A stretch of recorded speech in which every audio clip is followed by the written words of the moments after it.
It's time to get ready to discuss how to position your company to be attractive to a buyer. Welcome to this week's DMC Marketing Nugget.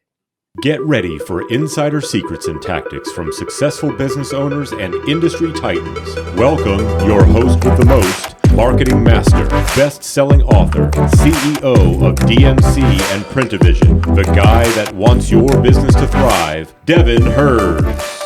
Here with us today to discuss how to position your company to be attractive to the buyer. He has built and sold 3 businesses in 3 different industries. He is the author of 9 books, 9 different books, numerous articles and training manuals, a frequent speaker to business groups, and teaches marketing to new business owners for the SCORE division of Small Business Administration.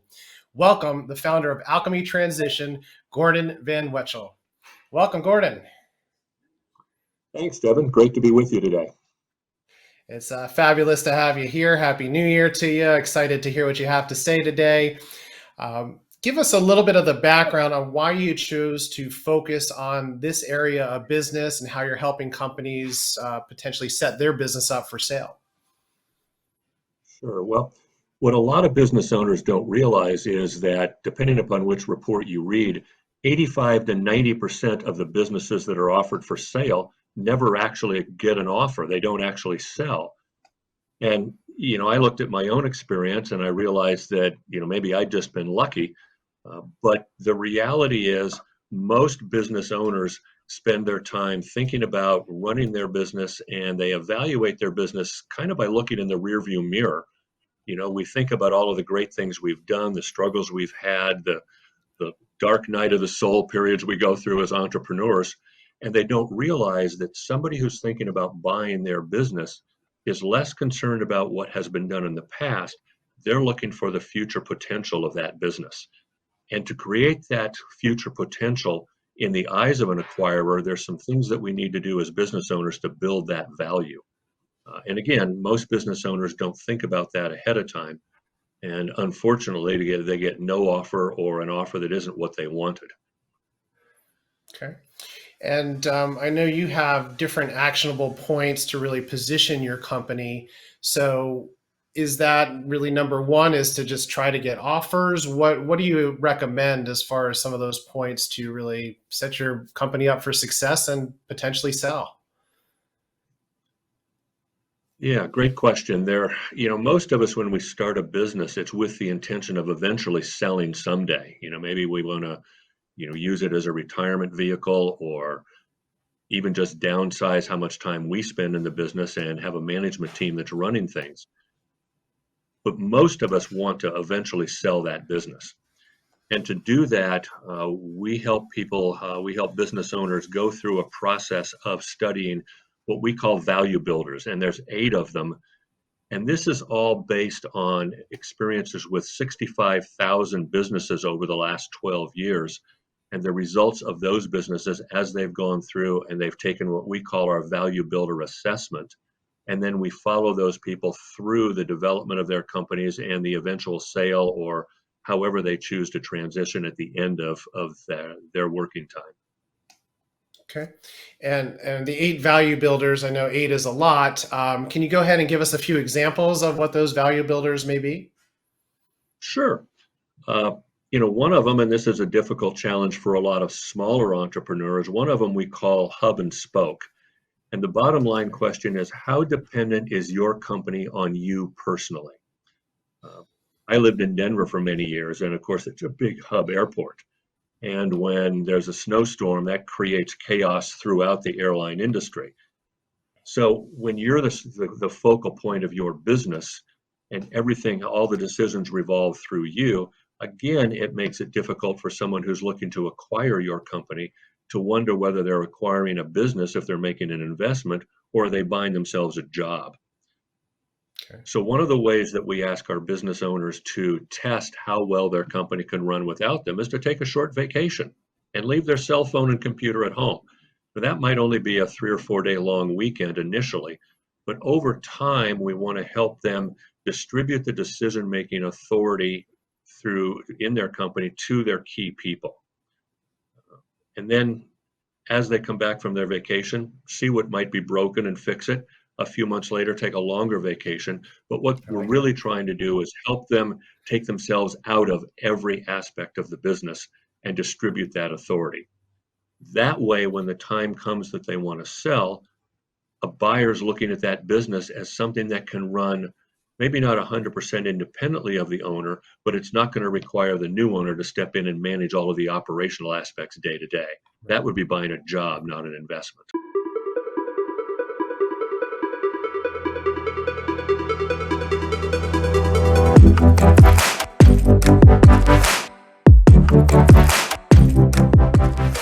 Allow DMC to help you build an empire. Whether you crave the local limelight or global domination, being recognized as the clear choice takes deliberate action. Dynamic marketing consultants can equip you to tame the competition and become king of the beasts. It's a jungle out there, so eat or be eaten. Schedule your introductory call today at yourdmc.com.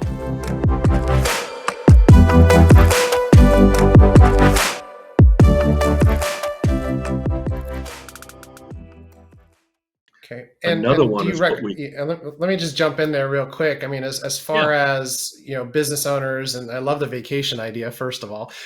So I'll take your advice on that. But as far as business owners, do you see a lot of times when companies are getting acquired, are those business owners that are being bought out staying on board, or are they typically on to the next thing?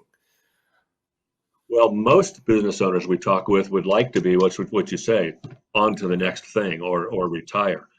The sad reality is most businesses sell with some sort of earnout or contingency related to the sales price.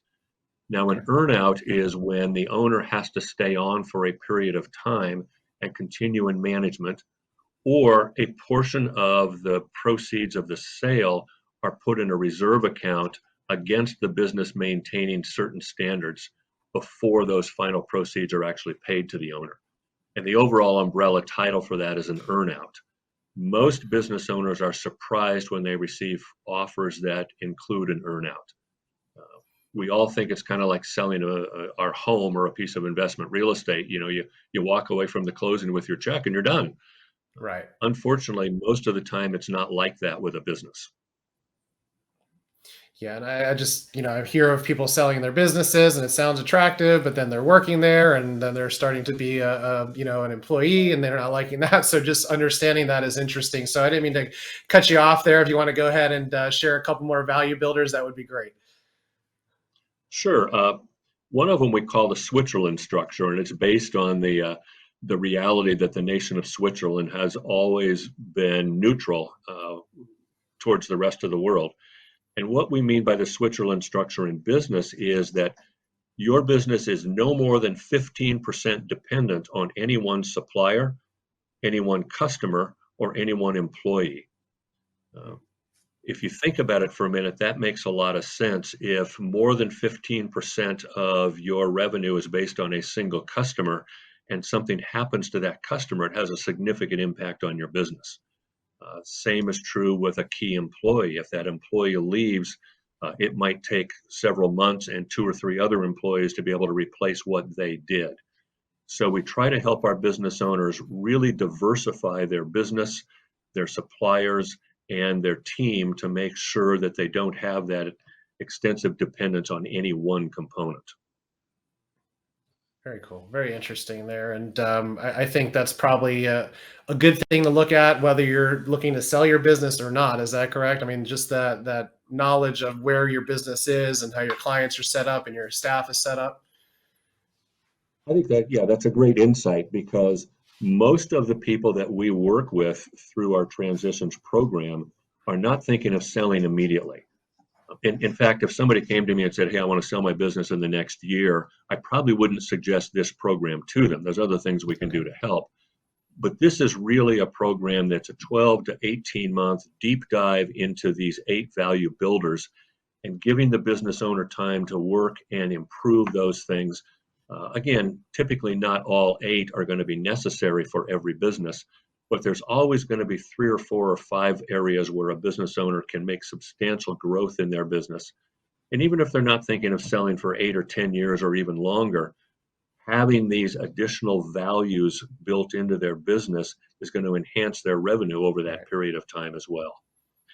The Yeah, other thing that our business owners find is as they incorporate these value builders, as the business becomes less dependent on them, as they develop their team, they don't have to work 60 hours a week anymore. You know, that taking a vacation that we talked about a minute ago, that's pretty easy to do. Uh, you know, we've got business owners that have gone through the program and, you know, they'll take a month off at a time and not tell their staff where they're going. And they come back and their business is just fine. So that's an enviable position to be in. All right. Well, I want my team to listen to that as well. They do a great job of covering my back, but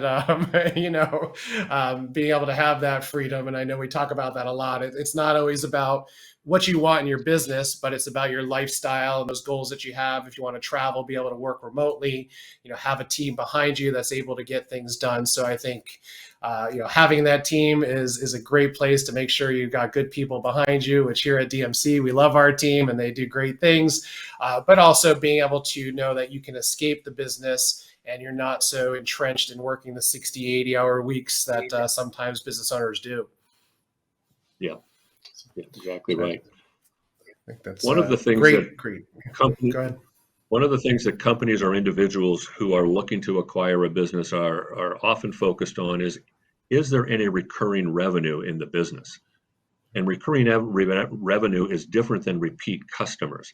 Recurring Right. revenue really focuses on, are there contracts in place? Are there ongoing relationships that there's a definite cash flow coming in each month from those clients? Because what that tells them is that there's going to be some capital continuing to flow in the business during that transition period. So recurring revenue is something that we try to help our clients develop. And again, for a lot of companies, they can't think of a way to do that. But oftentimes we're able to find some part of their business that we can create a subscription model or some sort of recurring revenue in and enhance the value of their business through that driver. Well, that sounds familiar to us as well. We always are trying to have packages that are not just a one and done type of package, something that someone is Yes. going to stick on for 6 months, a year.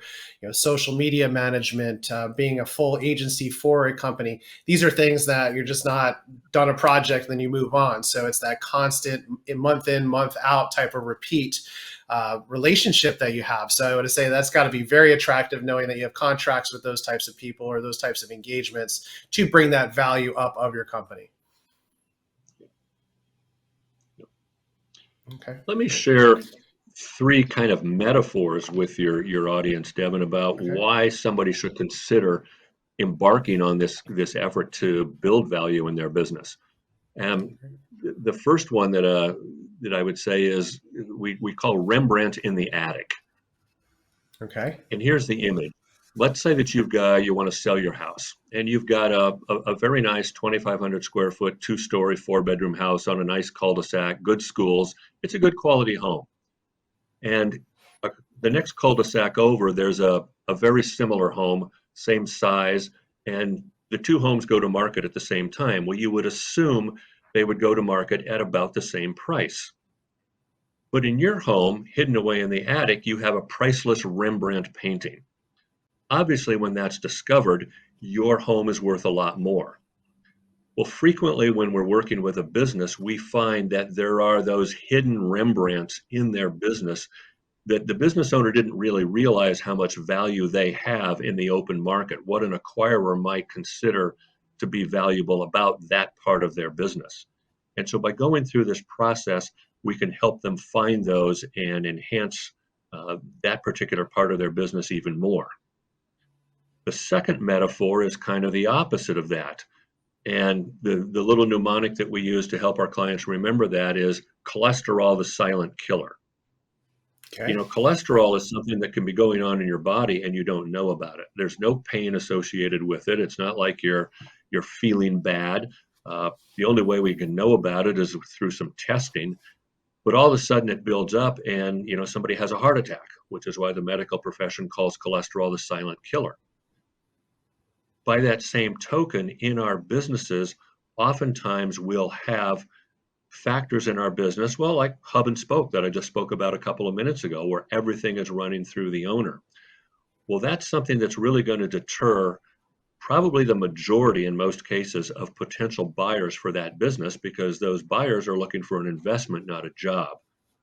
So by going through this process and identifying these value builders and enhancing your business through those strategies, you can avoid that cholesterol that might be in your business. And then Great advice. the third one is Sully. Captain Sullenberger. You might remember this was the Sure. pilot of that plane that landed on the Hudson River about 10 years ago. Now, Captain Sullenberger was a consummate pilot. He'd been a pilot since he was a young man. He had flown that model of airplane for thousands and thousands of hours. He taught other pilots how to fly that particular plane. But with all of that experience, Captain Sullenberger had never had an opportunity to land that plane on the Hudson River. Well, the same again is true in our businesses. We spend a lot of years building a business, but most of us never have the opportunity to practice selling a business. So if you wait till the last minute and then engage a business broker or an M&A professional, depending on the size of your business, you may find a lot of surprises because you've never had the opportunity to really practice or really build your business to position it for sale. So again, that's another reason why we encourage people to consider going through this program and really focusing on the value builders that are going to enhance their particular business for whenever they choose to sell. And even if they don't sell, maybe they're going to turn it over to their management team, or their kids want to come in and take over the business. You still want to have it positioned as best as possible, the highest value possible for whoever your successor is. Yeah, I think that's super important there, is not just, may not be interested in selling right this moment, but building the foundation, building the systems, making sure these things are in place. So if you ever have that itch to sell, the desire, something happens in your personal life that you need to switch gears, I think these are all great things to reach out to Gordon for. Now, you've worked with a lot of different companies, and I know you sold a handful of companies, different things like that. Give us some real results of what you're experiencing out there in the marketplace now, and maybe a couple stories of some businesses that you've helped sell. Sure. What we find is when we start with a prospect, and whether they engage with us or not, we offer this free value builder assessment. It takes about 15 or 20 minutes for a business owner to go through it, but it will result in a score based on these 8 value drivers. And what we find is the average of businesses, as they take this score across all business niches, comes in about 50 to 52 on a scale of 100. Well, if we work with those business owners and we can take them up to a score of 70, it will almost double the offer price that they get. Most businesses are going to sell for a multiple. And again, this is just very broad brush. It's a generalization of all niches, but most businesses sell for about a 3 to a 3.1 multiple. Now, in some industries, that's a multiple of revenue. In others, it's a multiple of EBITDA. But that 3 times is pretty normal. What we find with a business, if they can raise their value builder score to over 70, that goes up to 5.5 times. If they get to 80, it goes up to just over 7 times, 7.1. So by going through this process, there's a significant increase in the amount you might be able to sell your business for, and certainly the amount that you'll walk away from when the sale is completed. Yeah, that's is now, I'm hearing more of this type of acquisition in bigger companies, even in the marketing world, taking over some of the smaller marketing companies that are out there. Is now, for some reason, a good time to consider this? Is there more people looking to acquire businesses at the moment? We're seeing, that's a great insight, Devin. We're seeing a lot of consolidation across many industries, professional practices. Look at what's changed in the dental profession over the last decade with the regional companies coming in and acquiring independent practices. We do some work in the dental industry, and I read a recent article that talked about just under 50% of the graduates from dental school now are affiliating with one of these chains. It could be a regional chain, it could be one of the national ones.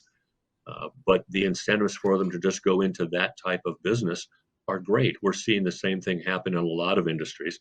And even in the digital marketing agency space, there is some consolidation going on. So yeah, I would say it's a good thing if you are looking, then reaching out to Gordon to figure out how you can get that score up to 70 and bring in that extra dollar amount for your business. I think that would be great. Now, I would assume you've been in business just for a couple years, right? So, in your life at time and in your businesses, is there anything that you feel that you would have done differently or changed the way you went about things, maybe in your earlier stages of running a business? I could rattle off a half a dozen of them if we had time, but let me say, I would not try to do as many things myself. I Okay. wish I had learned earlier in my career to really focus on the things that I'm very good at and outsource the others. Hire somebody to take the things that either I'm not as good at or that I just don't like doing. Uh, Early on, I felt like it was a weakness if I couldn't do everything in my business, and that's a false economy. My businesses would have grown faster, and I would have been more comfortable and had a better quality of life if I weren't spending 60 or more hours a week working, trying to do everything myself, or trying to manage everything myself. So, if there's one thing I could tell another entrepreneur, it would be focus on what you do really well and find somebody to do the other things. I love that. Yeah, I think that's it's super important. We all try to do so many different things. It's hard to delegate. Finding people that are better than you at the certain areas that you're not that great at. It just going to help with your bandwidth. It's going to help with scalability. So I love that advice and really appreciate all the wonderful nuggets that you provided on today's episode. I know you've been kind enough. You mentioned your assessment. So go ahead and give everyone the link that they can go ahead and grab that assessment, as I think any business owner really should take this and see what they're all about, what their score is. Absolutely. They can go to our website, alchemytransitions.com. Alchemy is ALCHEMY, transitions.com. And there's a couple of actual assessments that you can take on there, but Value Builder is really the one that will give a business owner some insight into what's going on in their business today. When they do that, I'll get a notification via email, and there's a full extensive report that we can prepare and send back to the business owner so that they can get an idea for what would be involved in improving those. And, they can work on those themselves. They can engage with us. Uh, Sure. but, it's a tremendous amount of valuable information that really gives them a snapshot of where their business is at today in terms of how an acquiring company might look at their business should they decide to go to market. Well, it's the beginning of the year, and I know as a business owner, that's when things trigger to say start looking at the business a little bit more, how you can improve things. So I Yeah. think this is a great way to kick that off and get a real evaluation of where you stand. So I appreciate you passing that along to our watchers. Any final words, Gordon, that you'd like to share with our viewers? You know, I'm I continue to be bothered by business owners that don't they get to the end of their career and they haven't realized how important it is to prepare for sale. We spend so Okay. much time as entrepreneurs running our business. We think that it's going to be easy to sell. And as I started our conversation with, over 85% of the people who try to sell a company never get an offer. And it's got to be frustrating when you get to the end of your career and can't do what you wanted to do at the beginning. So I really encourage people, whether they work with our company or not, I really encourage them to think about what's going to be involved when that time comes, even if it's a long way in the future, and start Sure. doing some planning today. Yeah, I think being aware of what you need to tackle right now, focusing on the top priorities, but looking at these things for down the road is just going to give you peace of mind and understanding that you are investing your time, your energy in building something great that is actually saleable. You may not think it is, but it is something that could be.